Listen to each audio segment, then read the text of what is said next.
We can go ahead and get started here. How about we do like a roll call? So City Series is here.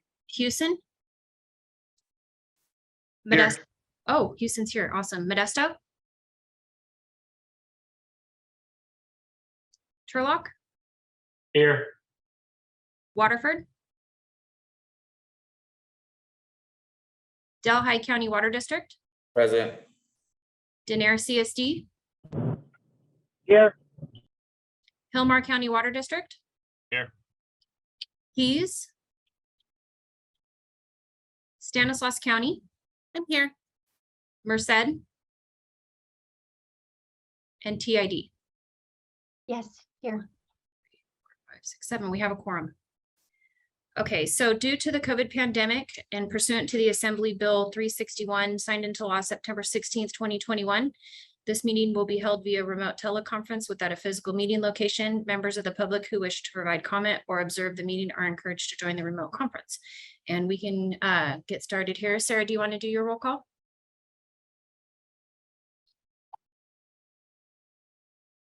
Good afternoon, Vice Chair Morgan.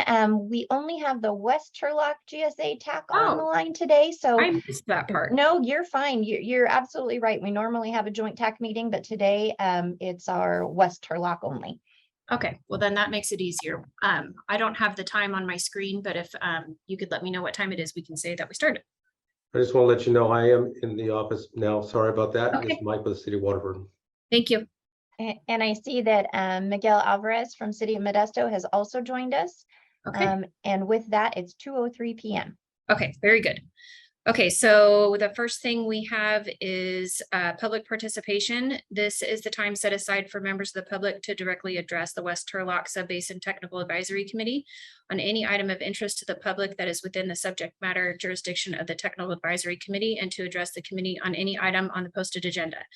You will be allowed 5 minutes for your comments. If you wish to speak regarding an item on the agenda, you may be asked to defer your remarks until the Technical Advisory Committee addresses the matter. No action or discussion may be taken on any item not appearing on the posted agenda. Is there anybody that wishes to speak? Yes, Karen, this is Milt Treeweiler. I'm a Turlock citizen. Hi. I just want to make a statement and then ask a question. I don't know if the question can be answered today. So my statement is the Turlock Subbasin has an opportunity that many other base subbasins don't have. We have the Turlock Irrigation District Water Distribution System, or canals. It would be wise to plan on how it can be used and to recharge our West Turlock Subbasin during the next wet cycle. Obviously, we're in a dry cycle now, but we will be in a wet cycle here again eventually. From what I remember, and I haven't attended these meetings on a regular basis recently, the Turlock West Subbasin, due to the current drought, has depleted the aquifer, or the West Subbasin aquifer, by the storage capacity of the Don Pedro Dam. So the subbasin and TID need to have in place a plan that will allow this additional water during the next wet cycle to be applied to the irrigatable acreage by flood irrigation in the wintertime to recharge the aquifer. So in the next dry cycle, we'll have water for pumping again. If we don't recharge the aquifer, we're never going to bring up the water level, and eventually we're not going to have water for pumping. So we need to get the aquifer recharged, and that's something I believe that TID has talked about. And again, I haven't been able to attend TID meetings lately either, but hopefully this is in the planning stage, and it needs to be well along in the planning stage, because when this occurs, we have to have this ready to go. You're going to be bringing water into the canal system during the winter. You're going to be flood irrigating fields that will have dormant trees on them, dormant grapes on them, whatever the crops happen to be, so we can recharge the aquifer.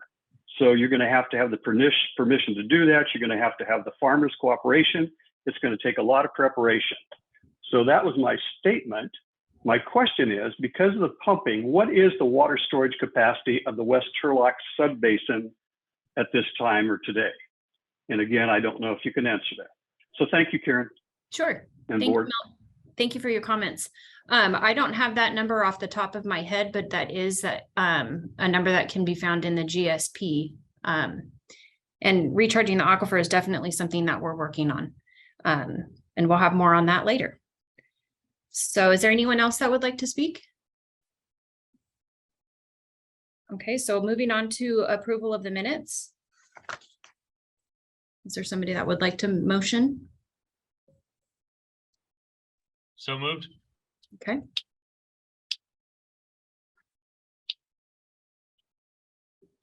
Anybody else? Second, Waterford. Thank you. Okay, those are approved.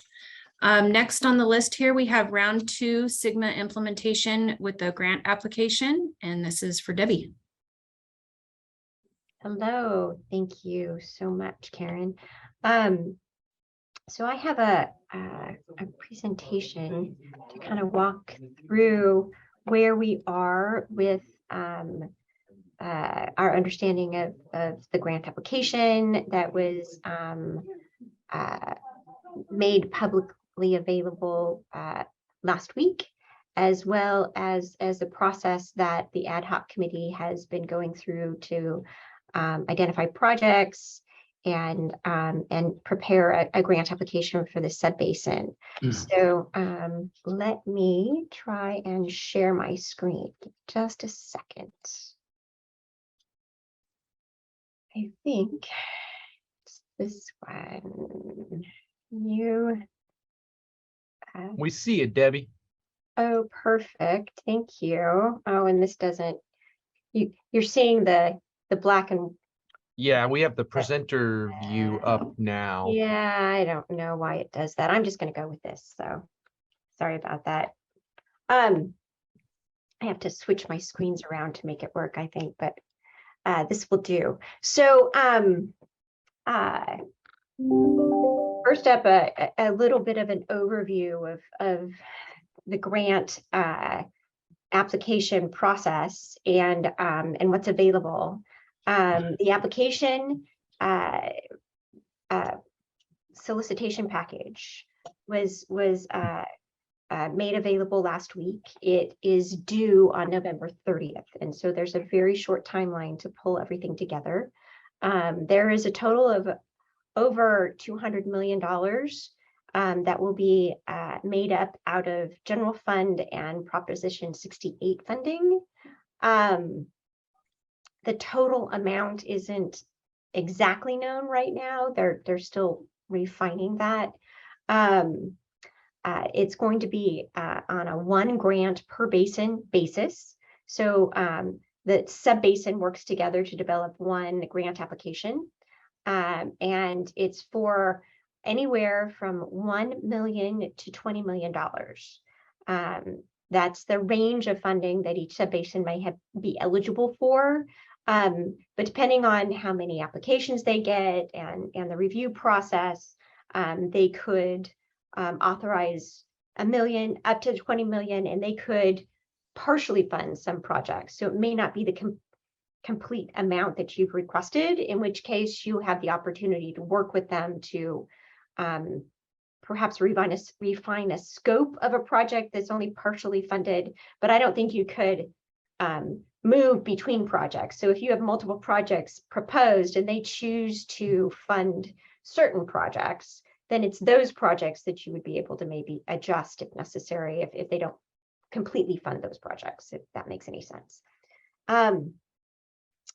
It's going to be a very competitive process. All the subbasins are eligible to submit an application, but there is some priority given to basins that have not received any implementation funding yet, as well as areas that and projects that support disadvantaged communities. And our subbasin falls within both of those guidelines. There are the critically overdrafted subbasins have received implementation funding already, but they are eligible for funding under this solicitation as well. And there is some funding that's earmarked for our region of the state. They've kind of tried to earmark some funding to each region so that it's not disproportionately balanced within the state. Let's see. The grant allows for both planning and implementation projects to be funded under the grant. So construction projects are eligible, as well as planning grants to further your planning processes. You can do feasibility studies and those types of things as well. But DWR has been really clear that they want to make sure that the projects are implementable, as a significant amount of the funding is under the general fund dollars. Anything that isn't implemented, they won't have the ability to extend these grants. So anything that isn't implemented and funding that isn't used would go back to the state, and they want to make sure that it gets used for these purposes. And so they're going to likely be reviewing projects in that manner to make sure that all the dollars gets used for the purpose that it's intended to be used for. There is the ability to fund or be reimbursed for project costs for the specific projects that are approved and funded back to July of this year. So if a project's already begun to be started, you could be reimbursed for some of those costs as well.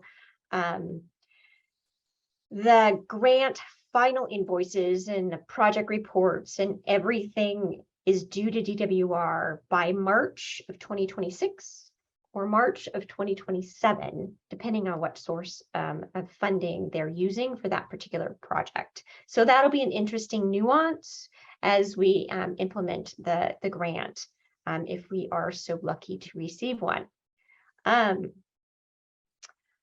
So one of the requirements for the grant, as with past grant applications, is that we demonstrate eligibility. And so there's specific state requirements that we have to demonstrate we're meeting the requirements for water rights reporting, urban water management plans, ag water management plans, those types of things.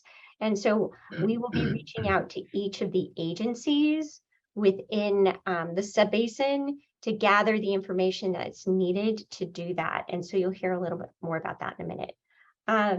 So that's a general overview of the grant solicitation that's currently available. And I'll stop there in case there's any questions.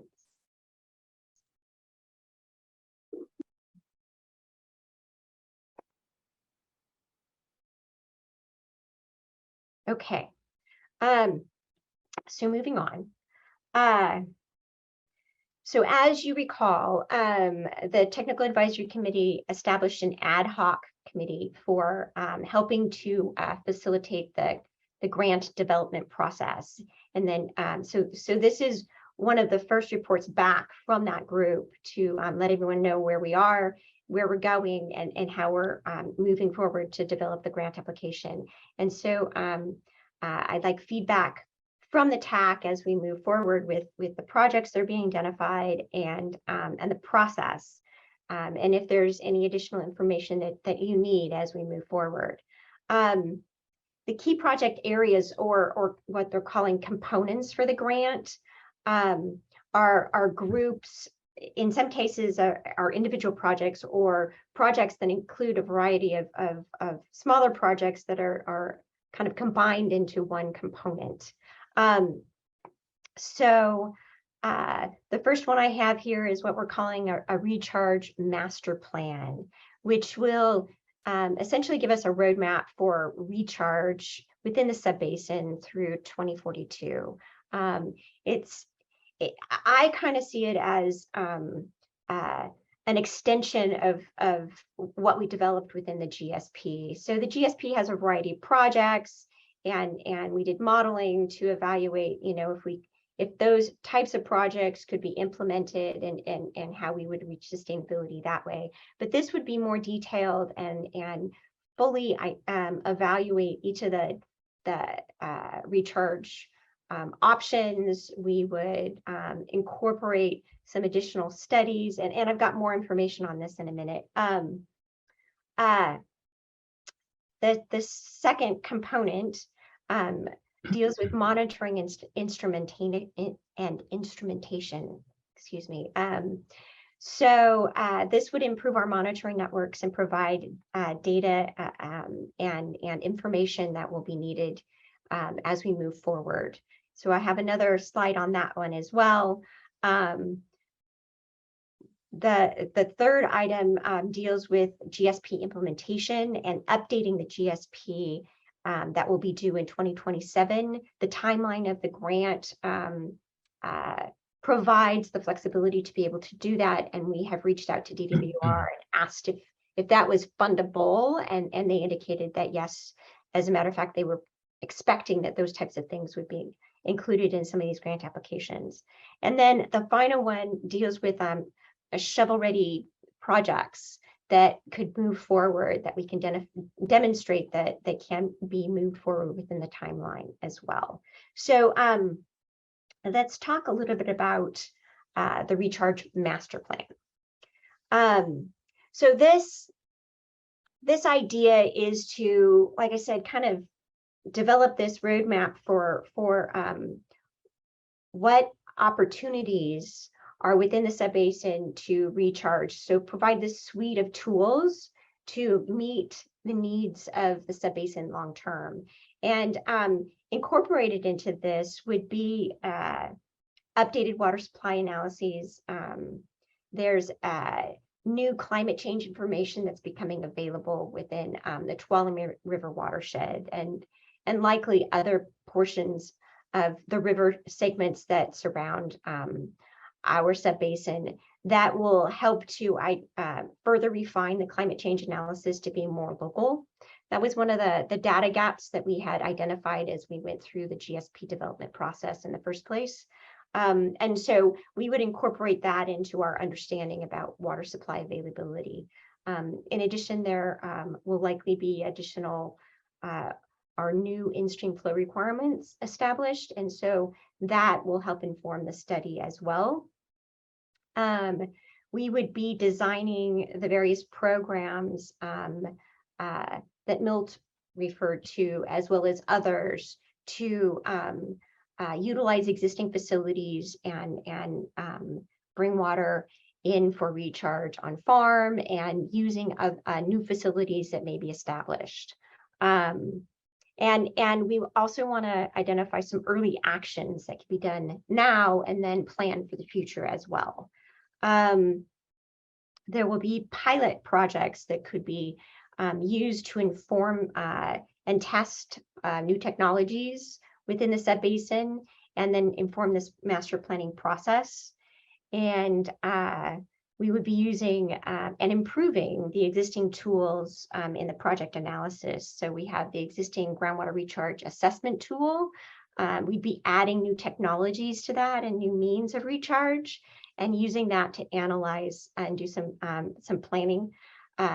There's new AEM studies that have been done by the Department of Water Resources that will become available next year.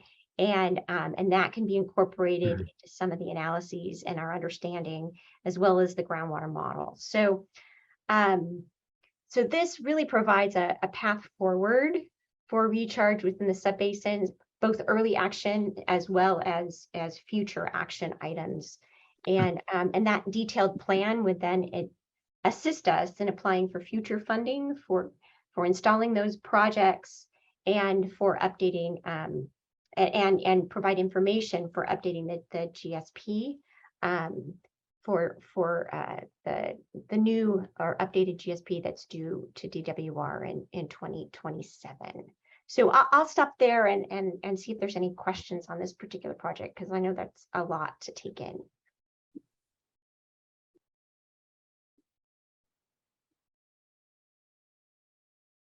Debbie, this is Milt again. Yes, sir. I didn't actually know that this is what was going to be discussed today. This is random here, random chance that I picked today to discuss this. But anyway, going back to the flood irrigation water, it would have a dual purpose in that since we don't have irrigation water or sufficient irrigation water, I hear the farmers talking about a nitrate buildup in the root zones, and watering in the middle of the winter, which would be equivalent to a wet or a normal, let's say a normal rain season, because we're going to get some rain in the fields too. But I mean, putting this water in will also have a second benefit of kind of flushing some of those nitrates down out of the root zone. So that's my comment. Thank you. Yes, an on-farm recharge program was incorporated into the GSP, and so this recharge master plan would help further develop that and the specifics associated with how the program might work, and enable us to test different methodologies and that sort of thing. And so we agree that finding ways to increase recharge during when water is available will help to manage the subbasin and help to ensure that water is available in the dry cycles. And that's what the intent of this study and this planning process is all about, is to further refine and provide the detail needed to move forward. Sounds good to me. Any other questions? Okay. So the next item deals with monitoring and instrumentation.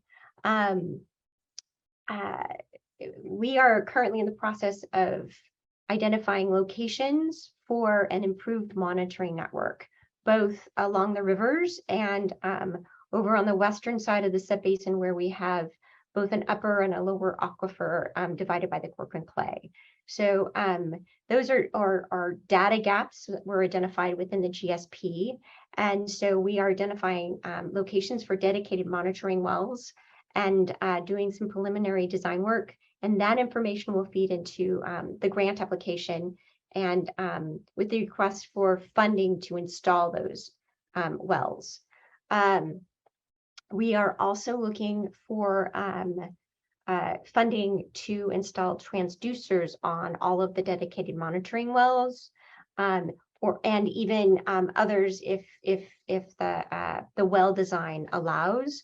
And that will provide ongoing information, which will help provide a better understanding of the water level measurements versus discrete measurements that is currently available. So that's another item. And then thirdly, I believe our neighbors to the east of us are looking at the possibility of purchasing meters for wells within the East Turlock Subbasin GSA, and that would further their management actions and projects over within their area. Then the third project would be associated with implementing the GSP and updating it in 2027. And the implementation would involve filling data gaps. So there's additional data gaps that need to be filled related to further evaluating the groundwater dependent ecosystems that were identified within the first GSP. We can do some on the ground study and understanding of those to get a better understanding about what's happening and determine if those are groundwater dependent ecosystems or perhaps something else. So that would further our knowledge and understanding of that component that we're required to manage for. We also wish to acquire some additional information for and land use data, cropping patterns and ET estimates, more refined specific information for our region. And so we're looking at including that.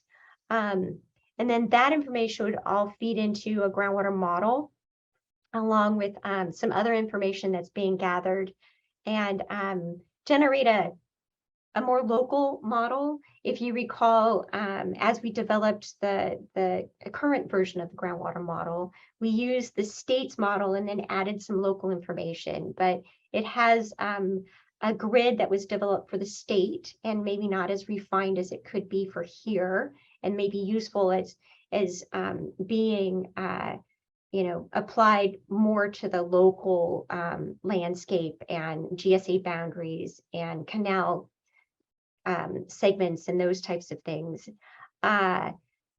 We would also be looking at improving the layers. Right now, there's a limited number of layers, and the additional information with the AEM data and well information, we might be able to have a more refined layering system within the model.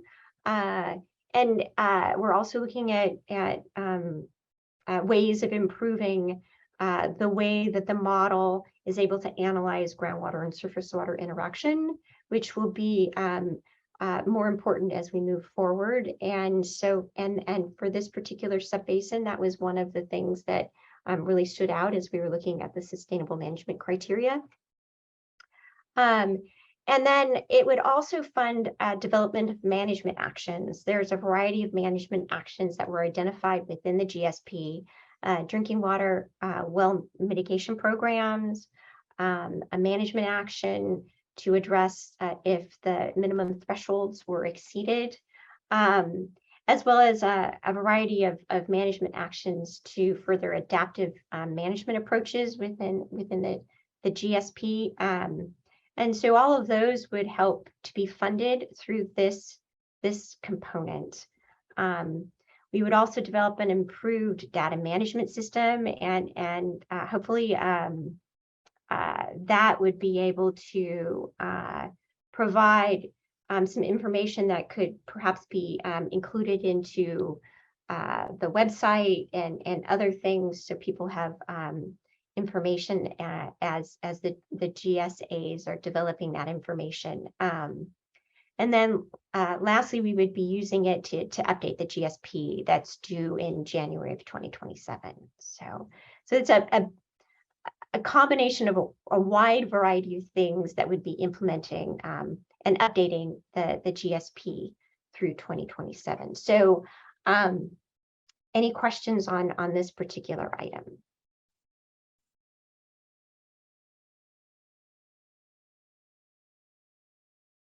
Okay, and then the last item deals with shovel-ready projects.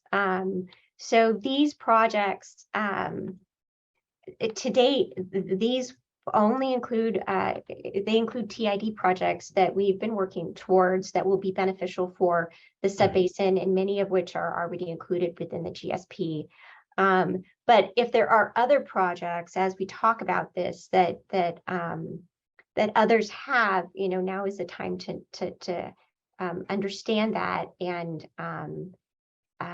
we'll need information really quickly in order to be able to consider incorporating it. And so Phil volunteered to talk about the TID projects, and so I will turn it over to him. Thank you, Phil.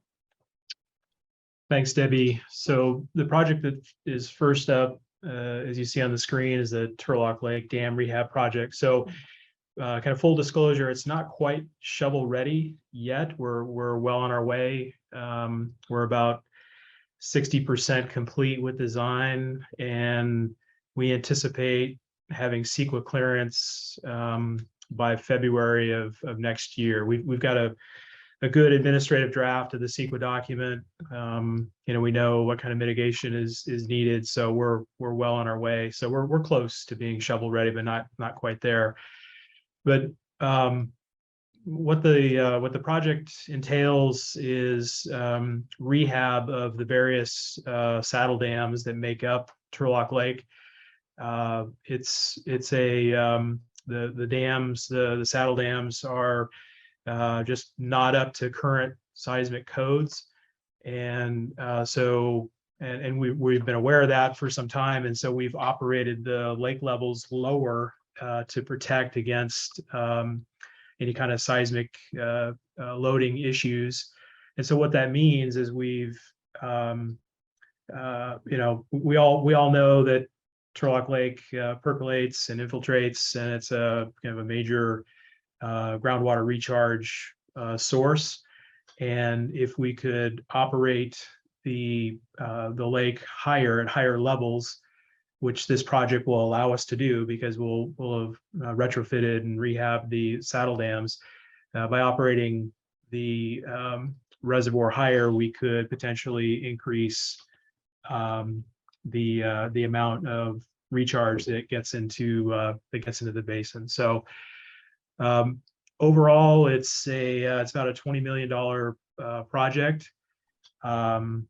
We did apply for a hazard mitigation grant from Cal OES.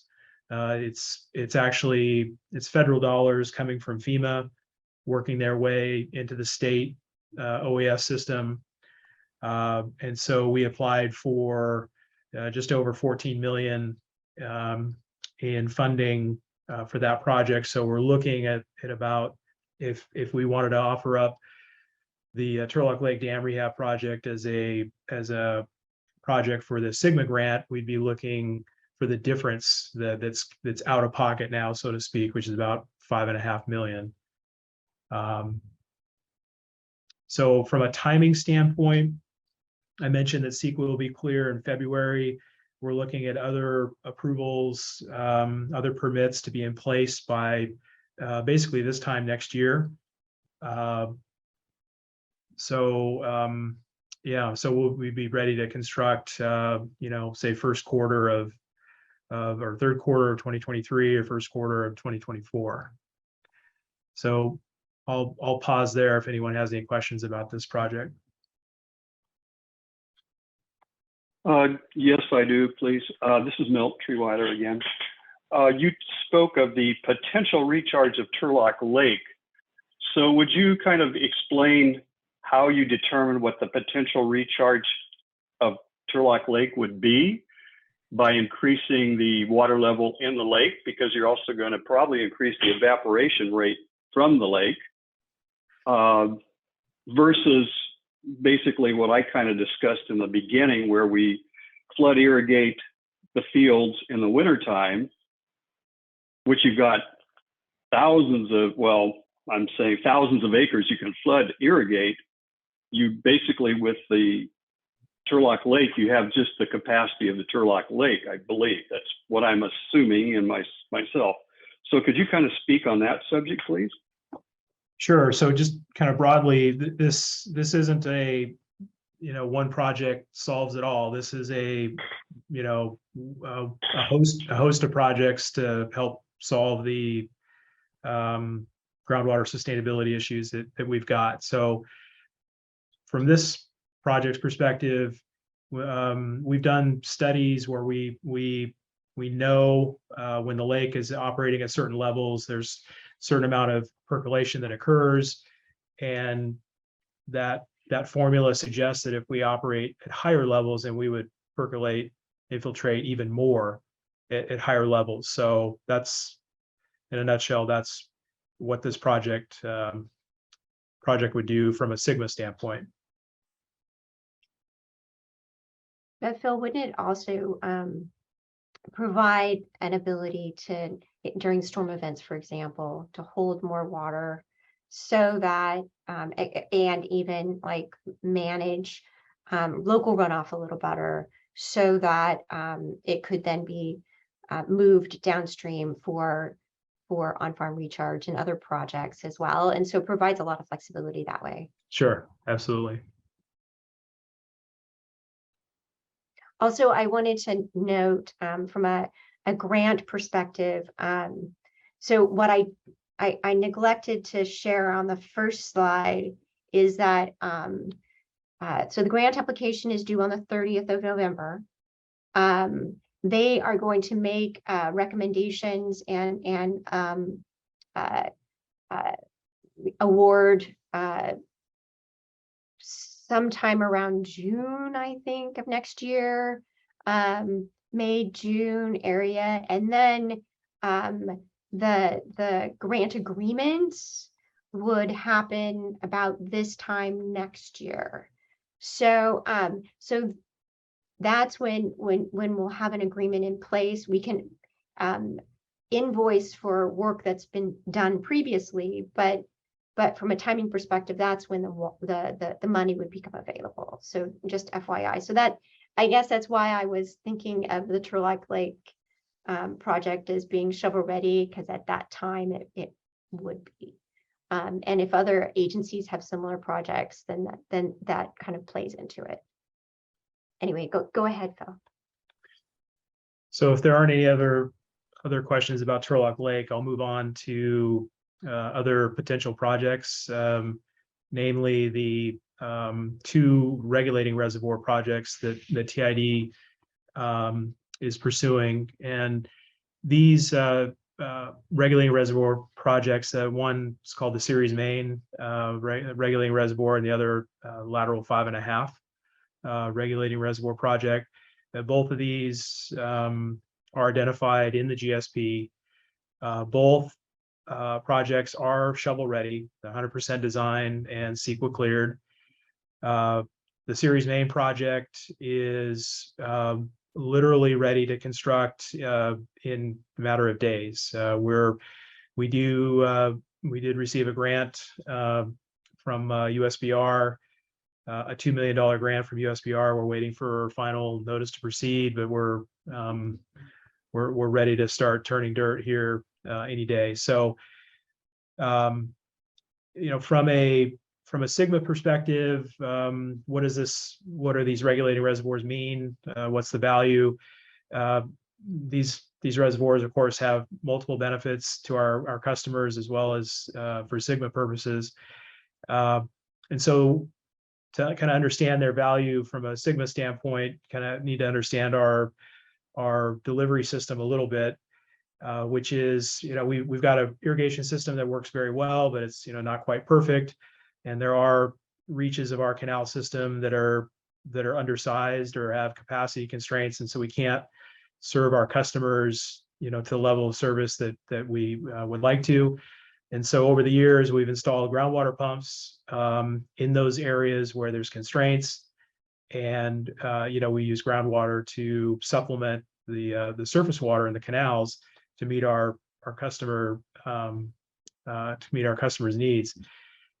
What these reservoirs would do, they would be in, or mid-system reservoirs that would capture spill water in our system and in the mid part of our system, and would be allowed, or we'd capture that water and we would then return it to the irrigation system same day, next day, a couple days down the road, whatever, however it meets up with our customer demands. And what that means is we can either significantly reduce groundwater pumping or eliminate it altogether by having these reservoirs in our system. So there's spill capture, which that water I'll say potentially could be used for Sigma projects, that are recharge projects, that however is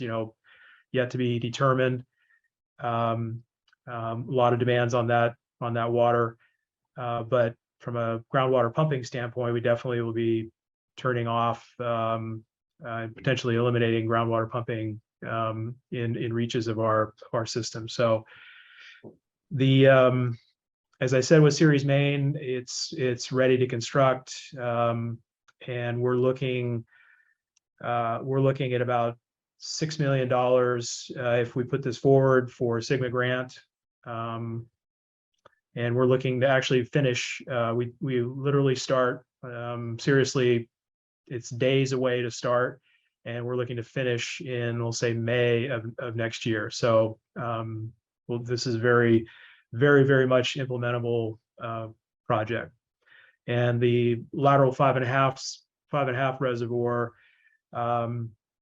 we have applied for a USBR grant. We're waiting to hear if we received it or not. We expect in the November timeframe to understand if we've been, or to see if we've been selected. If that's the case, then the thought being is it's an $8 million project. And so we'd be looking at about say $3.5 million from a Sigma grant. And timing on lateral 5.5 is start August of 2023, finish up March of 2024. So I'll pause there if there are any questions about these reservoir projects. So Phil, I guess the only question I had is, as we're developing the grant application, we don't know what the overall costs are for all of the different components that we talked about. So I would imagine that if others have projects, we can add them in. And then also if there's partial funding that might be available, that would be helpful. Yeah, the numbers that I'm throwing out are full asks for these, just kind of looking at these projects individually, but certainly looking at other projects that the GSAs want to put forward. Absolutely, partial funding is better than no funding. Understood. So are there any more questions for Phil about the TID projects that have been identified? And each of those projects, except the Turlock Lake Rehab, I think are actually in the GSP. Is that correct? That's right.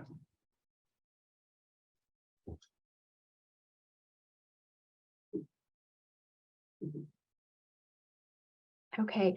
Are there any other projects or ideas that the other agencies have that they've been looking for funding for that meet kind of have some Sigma benefits that could be incorporated into this? And if so, I really want to talk to you and work on pulling that information together very quickly.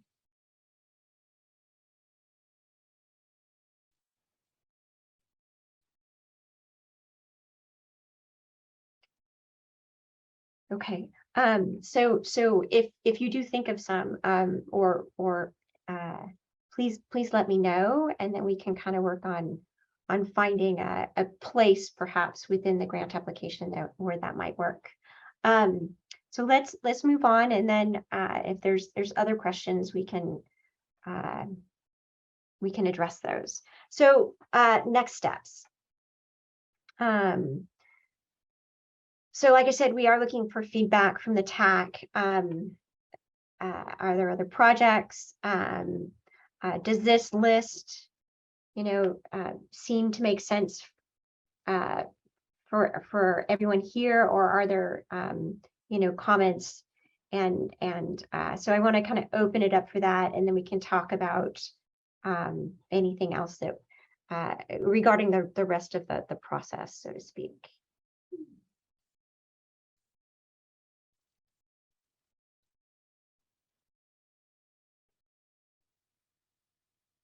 Okay. So as I mentioned earlier, we are going to need to compile data to demonstrate our eligibility as a subbasin. So Liz Elliott with Todd Groundwater will be reaching out to each of the agencies. It's going to be a similar process as we went through with the previous grant applications, where we have to demonstrate that we're complying with the state requirements, because we're asking for state funding for them, for our projects. We're going to begin finalize the project list and refining and developing further the project scopes and some cost estimates, and we'll be reporting that back out to the technical advisory committees at the next meeting, and then we're going to start weaving that information into the grant application format. There's specific forms you have to fill out and questions you have to answer, and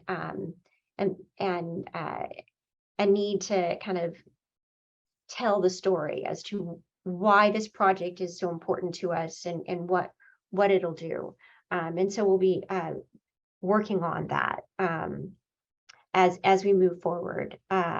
It also requires a formal resolution from the GSAs authorizing the grant application to be submitted. As I mentioned before, it's a basin-wide grant application, and so East Turlock Subbasin GSA will be considering a resolution to request the West Turlock Subbasin GSA to apply for the grant on behalf of the subbasin, and so they'll take action at their meeting in late October. And then the West Turlock Subbasin GSA has a meeting on November 3rd, at which time they'll have the opportunity to consider an action authorizing the grant application on behalf of the subbasin. We're also going to be looking for letters of support. Those are very helpful in demonstrating local support and why the funding is needed. And so we'll be developing a draft letter, and we'll be circulating that to the local agencies. In the past, we've reached out to a wide list of stakeholders, and so Herb Smart with the TID has graciously offered to help lead that effort. And so you'll be hearing more about that soon. Once we finalize the project list, it'll enable the draft letters to be developed and circulated. So from a schedule perspective, the draft application and supporting documents are going to be developed and reviewed by the ad hoc committee. And then we want to get them out to the TAC as soon as possible, hopefully sooner than the week of the 21st, because I know that's Thanksgiving week and a lot of people take vacation. But the timing of this grant makes it really difficult. And so we're going to try to get it out before that, but it's possible that it could be the week of the 21st. So I want to give you all a heads up there. Final revisions would come after that, and we're required to submit it by 5 p.m. on November 30th. So that's what we're shooting for. And that's all I had for you, unless there's any comments or questions from the group.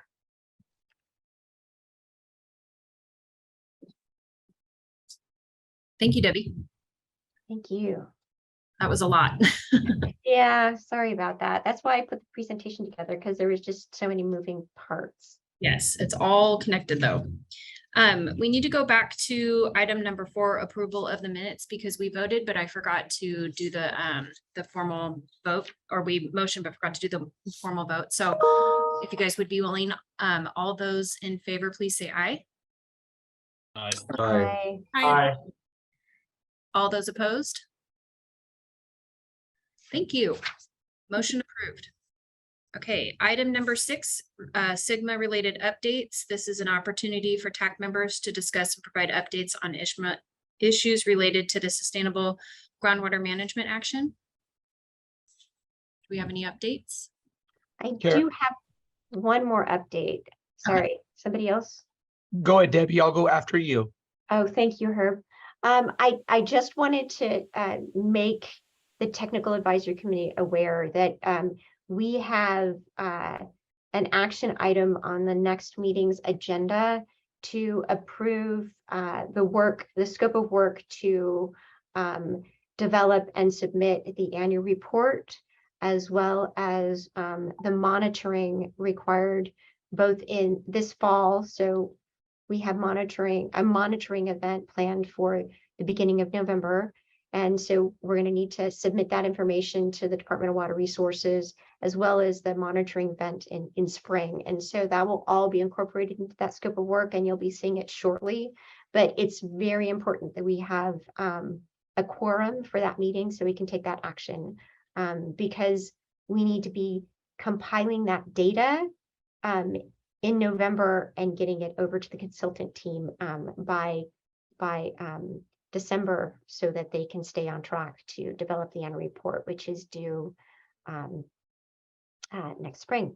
So I wanted to kind of make everyone aware of that. And so we'll be likely reaching out to everyone as that gets closer to make sure we have a quorum from the TAC to move that forward. Any questions? Debbie, it's Christy. Yes. I'm sorry, did you say that you had a date for that meeting yet? Yes, our regularly scheduled meeting is the 4th Thursday of the month. So that would be October 27th. Okay, thank you. Thank you.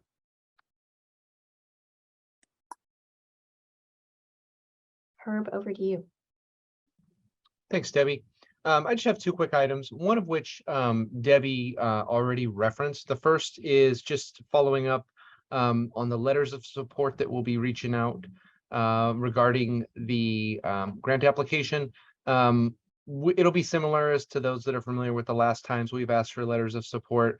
It should be pretty straightforward from an agency perspective, insofar as we will draft up a template letter with some areas where people can insert in their own information pertinent to their agencies and why they would be supportive of such a grant application. And last time we received, I want to say, a little over 30 letters of support from various agencies, many of whom are represented on this call.